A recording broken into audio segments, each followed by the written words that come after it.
BioPA here with 911 BioCare. I'm going to talk to you today about the myths versus facts of hormone replacement therapy for women.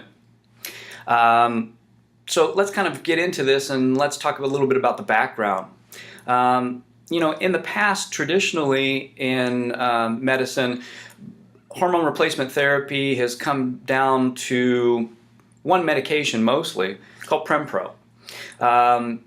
Some of you may be familiar with this. There was a big health study done for women called the Women's Health Initiative many years ago, and it was famously shut down before the study was completed because of the much higher rate of breast cancers that the women in the study were having.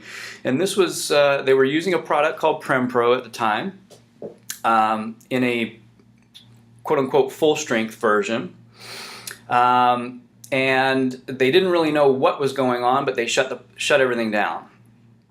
Later on, they decided to re-release Prempro in a lower dose, about half dosage.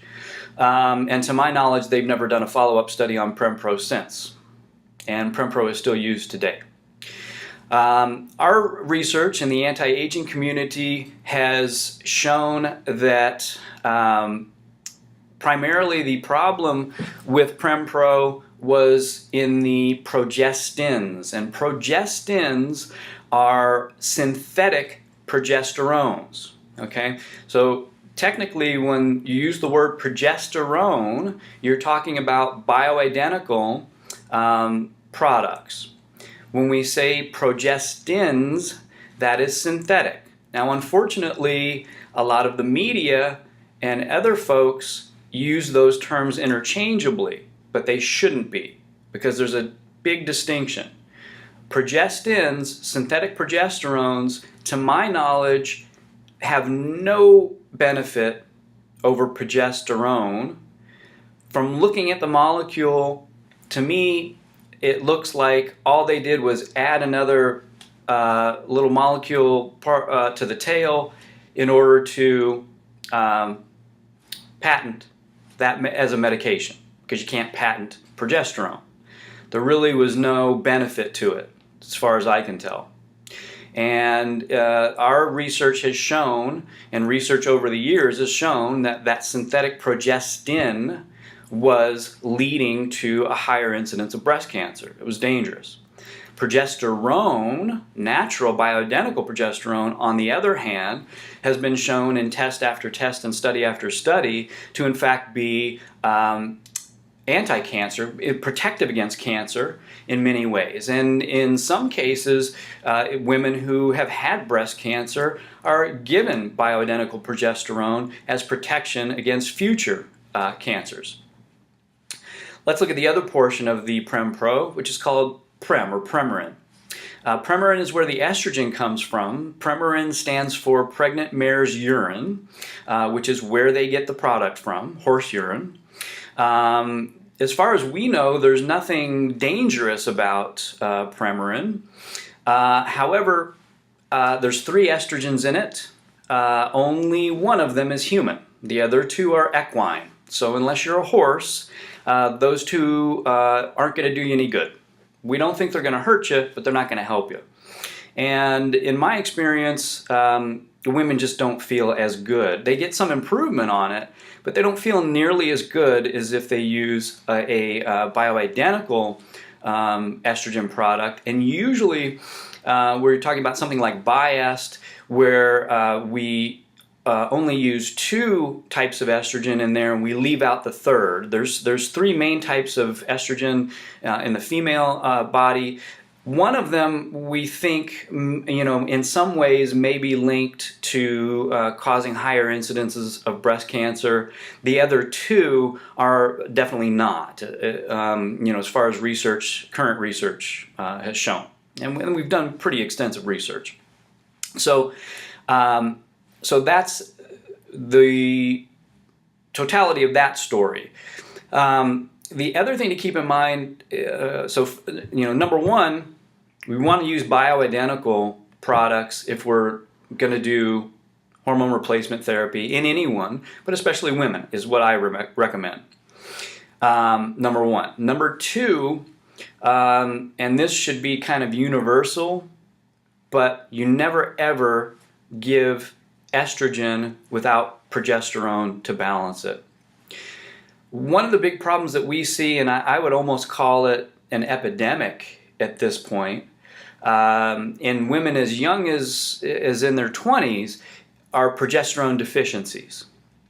And those progesterone deficiencies, by definition, make that person estrogen dominant. Okay, you can be estrogen dominant in two ways. Number one, you could have too much estrogen, which can happen, but it's rare. Or number two, you can have too little progesterone. Because if you don't have the progesterone to balance the estrogen, things are off. If you have too much estrogen, things are off. But more commonly, it's not enough progesterone. So being estrogen dominant puts you at risk for breast cancers, cervical cancers, endometrial cancers. Even in men, if you have too much estrogen in your system, it can put you at higher risk for prostate cancers. So it can be too much estrogen or unopposed estrogen can be inflammatory to the system, and for that reason alone, it can be somewhat dangerous to the body on a long-term basis. Also, if you have too much estrogen, some of the breakdown products of estrogens and progesterones, if you have too much, can be dangerous as well, which is why we never want to really oversupply the body in these things. We always want to optimize the body. So we have to optimize and we have to have balance. One last thing that I'd like to throw out there to our female patients or any women looking at the video is to also let you know that these synthetic progestins are found in almost every birth control product out there. That includes the injections, the rings, pills, the under the skin depositions, all of them. And your birth control pill is basically a combination of some sort of synthetic estrogen, probably Premarin based, a synthetic progestin, and then usually a sugar pill towards the end.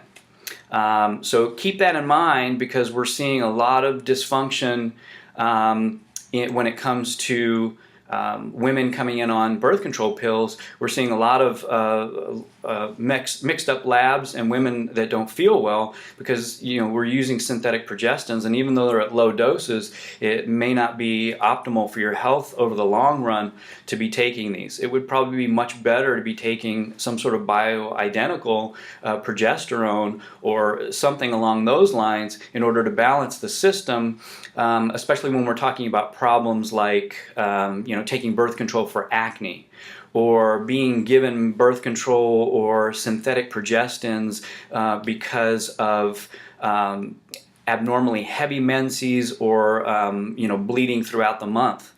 Those are things I think bioidentical progesterone would be much more safer and much more appropriate in those cases. So just a little bit of information for you. You can certainly find out more information on the internet. I'll also try to put a link to Dr. Edwin Lee's book called Look Good, Feel Younger, which goes into detail about the risks versus benefits of estrogen, progesterone, testosterone for men and women. And so if you're interested in learning more and having a book that will go back and tell you where all the studies are and give you references to them as well, that's a great resource for you. Once again, thanks for watching, and be well.